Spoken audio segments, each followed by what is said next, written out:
Lieutenant Colonel Holmes restrictions ease this week. DrydenNow.com. iPhone 13 could finally be getting the reverse wireless charging rumored for iPhone 11i more. Asus release Windows 11 compatible motherboards, TPM 2.0 support.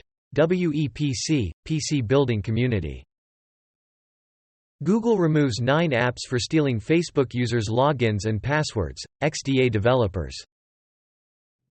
Returnal Update 1.4.1 available on PS5 today. Here are the patch notes. Push Square. Sparse showing at Sydney's beaches during COVID-19 lockdown. DevDiscourse.